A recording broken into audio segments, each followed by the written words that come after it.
नमस्कार students, income from capital gains के इस तीसरे वीडियो में आप सभी का स्वागत है। कैपिटल गेन्स चैप्टर से रिलेटेड 2 वीडियोस मैं आपसे शेयर कर चुकी हूँ इससे पहले, जिसमें हमने पूंजी लाभों से जो संबंधित रूल्स हैं उनके बारे में डिस्कस किया था। तो आज उससे आगे कुछ और रूल्स की हम बात करने वाले हैं, कुछ एक कर मुक्त पूंजी लाभों की हम बात करने वाले हैं। तो इसमें आपके सामने स्क्रीन पर जो टॉपिक डिस्प्ले हो रहा है वो है कर मुक्त पूंजी लाभ, यानी कि एग्जैम्प्टेड कैपिटल गेन्स। तो कुछ एक धाराओं के अंतर्गत पूंजी लाभों की कर मुक्ति के बारे में आपको बता रखा है। तो इनमें जो पहला पॉइंट है, जो पहला सेक्शन लिखा है वो है धारा 54 यानी कि सेक्शन 54। तो जो करदाता है उसके द्वारा रेजिडेंशियल मकान को बेचकर नया यदि कोई रेजिडेंशियल मकान खरीदा जाता है तो धारा 54 के अंतर्गत कुछ शर्तों की पूर्ति होने पर ऐसा जो पूंजी लाभ है वो एग्जैम्प्टेड होता है। मैं इसको रिपीट कर रही हूँ। असेसी के द्वारा रेजिडेंशियल मकान को बेचकर नया रेजिडेंशियल मकान, नई आवासीय संपत्ति, नया आवासीय मकान खरीदने पर पूंजी लाभ कर मुक्त जो होता है, ये सेक्शन उसके बारे में बात करता है।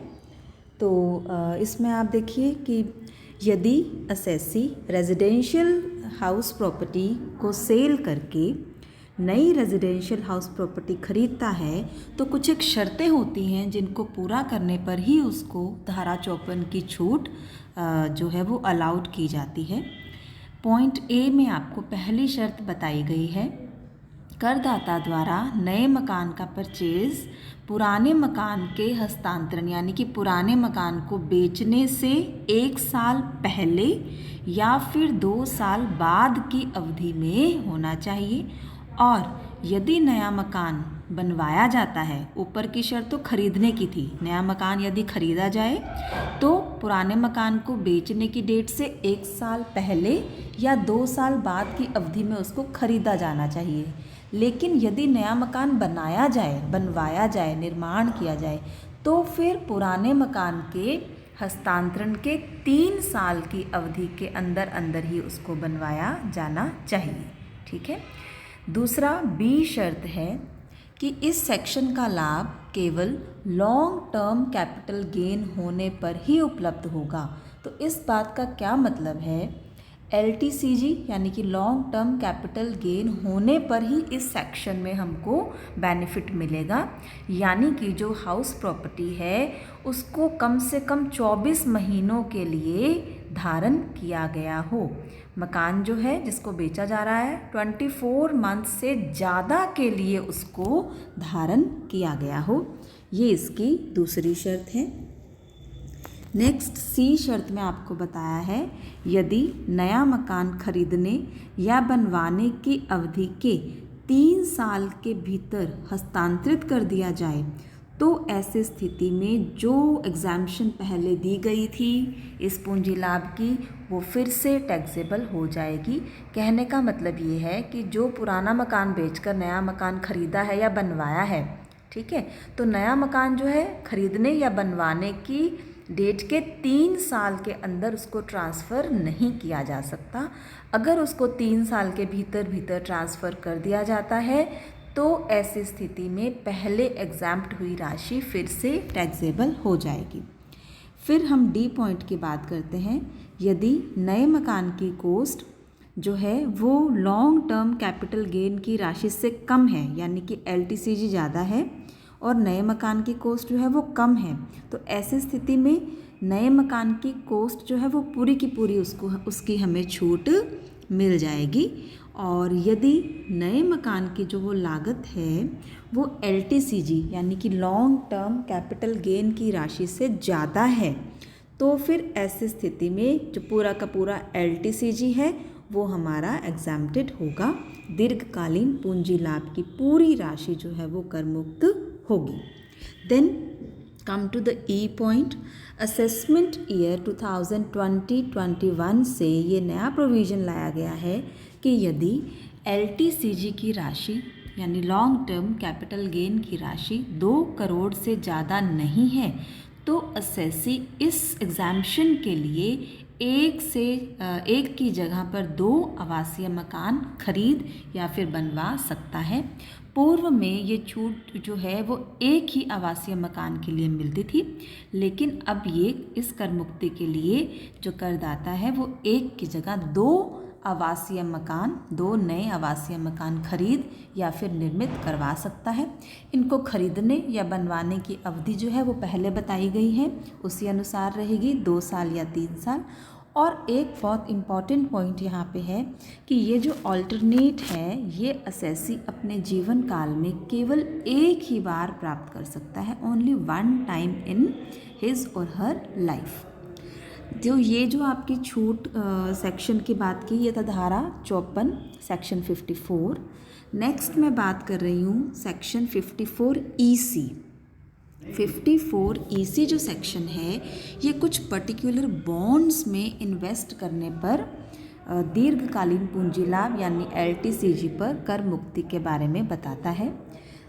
धारा 54 EC यानी कि 54 EC के अंदर यदि असेसी किसी लॉन्ग टर्म कैपिटल एसेट के ट्रांसफ़र के 6 महीने के अंदर कैपिटल गेन की राशि को कुछ पर्टिकुलर संस्थाएं हैं उनके अंदर 3 साल से ज़्यादा अवधि वाले बॉन्ड्स, और यदि ये बॉन्ड्स 1 अप्रैल 2018 या उसके बाद खरीदे गए हैं तो फिर 5 साल से ज़्यादा की अवधि के लिए विनियोग करता है तो उसको सेक्शन 54 EC के अंदर छूट मिलेगी। ठीक है, तो ये जो इन्वेस्टमेंट है ये किन संस्थाओं के विनियोगों में की जा सकती है, तो आपके सामने स्क्रीन पर 3 पॉइंट्स में ये डिस्प्ले हो रहा है।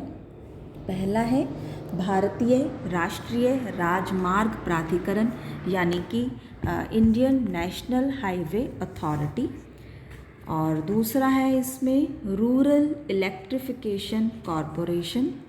जो फर्स्ट था आपका राष्ट्रीय राजमार्ग प्राधिकरण, इसको INHA भी कहा जाता है, और जो दूसरा है आपका रूरल इलेक्ट्रिफिकेशन कॉरपोरेशन, इसको हम REC शॉर्ट में कह देते हैं।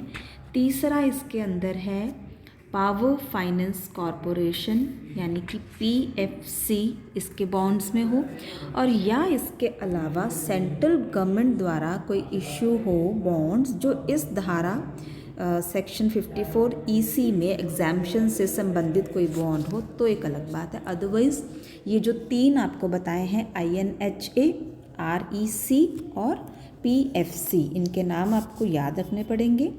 तो इन तीनों में यदि किसी लॉन्ग टर्म कैपिटल एसेट के बेचने के 6 महीने के अंदर अंदर इन्वेस्टमेंट कर दी जाती है तो धारा 54 EC के अंतर्गत उसको उस असेसी को जो है वो एग्जाम्पशन मिलेगी। यहाँ पर ये बात ध्यान देने वाली है कि जो ये पीरियड है ये 3 इयर्स होना चाहिए कम से कम। ठीक है, और यदि ये जो बॉन्ड्स हैं ये 1/4/18 के बाद खरीदे गए हैं तो फिर 5 साल। कहने का मतलब ये कि इन सभी बॉन्ड्स को असेसी 3 साल तक नहीं बेच सकता, हस्तांतरित नहीं कर सकता, और यदि 1/4/18 या उसके बाद खरीदे हैं तो फिर 5 साल तक वो इनको हस्तांतरित नहीं कर सकेगा, ना ही गिरवी रख सकेगा। ऐसा होने पर पहले कर मुक्त की गई राशि फिर से टैक्सेबल हो जाएगी। ठीक है, तो ये आपका सेकंड पॉइंट था इसके अंदर ये 54 EC का। इससे संबंधित एक चीज़ और है कि 54 EC में मैक्सिमम जो छूट है वो 5 लाख की होगी। ये ऊपर ही ऊपर लिखा हुआ है, सेक्शन 54 EC में मैक्सिमम कटौती की राशि 50 लाख होगी। ठीक है, कर निर्धारण वर्ष 2015-16 यानी असेसमेंट ईयर 15-16 से पहले असेसी को संपूर्ण विनियोग की राशि की कर मुक्ति प्राप्त कर सकता था, 65 लाख तक थी ये। तो अभी ये 54 EC में अधिकतम कटौती की राशि जो है वो 50 लाख है। ठीक है, तो ये था आपका 54 EC। देन थर्ड जो यहाँ पर मैंने लिखी है 54 F की छूट है, आवासीय मकान के अलावा किसी दूसरी संपत्ति के हस्तांतरण से दीर्घकालीन पूंजी लाभ को डील करता है ये सेक्शन 54 F। इस सेक्शन के अंतर्गत लॉन्ग टर्म कैपिटल गेन के एग्जाम्प्टेड होने के लिए कुछ शर्तों की पूर्ति होना आवश्यक है। कौन कौन सी शर्तें हैं ये देखिए। फर्स्ट है इसमें करदाता द्वारा आवासीय मकान के अलावा अन्य किसी एसेट को बेचकर ये जो लॉन्ग टर्म कैपिटल गेन है वो कमाया होना चाहिए, क्योंकि आवासीय मकान को बेचकर अगर हम बात करते हैं तो वो सेक्शन 54 हो जाता है। यहाँ हम 54F की बात कर रहे हैं। ये सेक्शन के तहत आपको कटौती तभी मिलेगी जब करदाता द्वारा आवासीय मकान के अलावा किसी दूसरी एसेट को बेचकर कैपिटल गेन अर्न किया गया हो। और कौन सा capital gain? Long term capital gain, LTCG। दूसरी कंडीशन यहाँ पर ये है कि असेसी के पास पहले से एक से ज़्यादा मकान नहीं होना चाहिए। तीसरी जो कंडीशन है वो यहाँ पर कंडीशन नहीं है, एक्चुअली कैलकुलेट करने की जो प्रोसेस है वो बताई गई है थर्ड पॉइंट में। सेक्शन 54F के अंतर्गत एग्जाम्प्टेड राशि की कैलकुलेशन एक पर्टिकुलर फॉर्मूला से की जाती है, जो कि आपके सामने स्क्रीन पर डिस्प्ले हो रहा है। एग्जेम्प्टेड अमाउंट जो है उसके लिए फॉर्मूला आपको अप्लाई करना है नए मकान की लागत यानी कि cost of new house upon शुद्ध प्रतिफल यानी कि नेट कंसिडरेशन मल्टीप्लाइड बाय दीर्घकालीन पूंजी लाभ यानी कि लॉन्ग टर्म कैपिटल गेन, या शॉर्ट में हम इसको LTCG भी लिख देते हैं। तो ये कैलकुलेट करने का तरीका है। फोर्थ पॉइंट में हम बात कर रहे हैं कि असेसी ने ट्रांसफ़र की डेट से 1 साल पहले या 2 साल बाद की ड्यूरेशन में एक नया रेजिडेंशियल हाउस प्रॉपर्टी जो है वो खरीदी हो, या फिर 3 साल की ड्यूरेशन में एक नई हाउस प्रॉपर्टी का निर्माण करवाया हो। ये दोनों अलग अलग बातें हैं। जब हम खरीदने की बात करते हैं तो 2 इयर्स का पीरियड लागू हो रहा है, और जब हम बनवाने यानी कि कंस्ट्रक्शन करवाते हैं, नए मकान का निर्माण करवाते हैं, तो ये ड्यूरेशन जो है वो 3 इयर्स का हो जाता है। तो ये आपका इसके अंतर्गत फोर्थ पॉइंट था। नेक्स्ट फिफ्थ पॉइंट जो है आपके सामने स्क्रीन पर है। इस सेक्शन की छूट केवल लॉन्ग टर्म कैपिटल गेन्स में से ही दी जाती है, शॉर्ट टर्म कैपिटल गेन्स में से नहीं दी जाती है। देन नेक्स्ट है कि यदि नई हाउस प्रॉपर्टी खरीदने या बनवाने की अवधि के 3 साल के अंदर ट्रांसफ़र कर दी जाती है, तो ऐसी स्थिति में पहले जो करमुक्त राशि थी वो फिर से टैक्सेबल हो जाएगी। और इसी के साथ एक और रूल है पुनः कर योग्य होने के बारे में कि यदि असेसी कोई अन्य आवासीय मकान 2 सालों में खरीद लेता है या 3 सालों में बनवा लेता है एक के अलावा, तो भी पहले से करमुक्त राशि फिर से टैक्सेबल हो जाएगी। तो ये आज हमने इसमें धारा 54 EC और 54F के अंतर्गत एग्जाम्प्शंस जो हैं जो मिलती हैं उनके बारे में हमने बात की है। एग्जाम्प्टेड कैपिटल गेन्स की बात की है।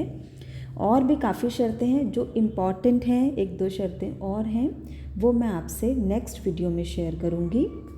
तो आज हमने धारा 54 EC और धारा 54F इन तीनों को पढ़ा है। तो इसको आप एक बार अच्छे से देखिएगा। बहुत जल्द हम इसके न्यूमेरिकल क्वेश्चन स्टार्ट करने वाले हैं, तो वहाँ हम क्वेश्चन तभी सॉल्व कर पाएंगे जब हमको पहले से सारे रूल्स और ये सारे सेक्शंस एग्जाम्पशंस वाले भी पता होंगे। तो अभी आप इसको वीडियो को एक बार देखिए, दोबारा देखिए नहीं समझ में आए तो, और पॉइंट्स को अच्छे से क्लियर कीजिए। और इसके बाद हम नेक्स्ट वीडियो में कुछ और सेक्शंस की बात करेंगे और फर्दर न्यूमेरिकल क्वेश्चंस देखेंगे। आज के लिए इतना ही। Thank you so much.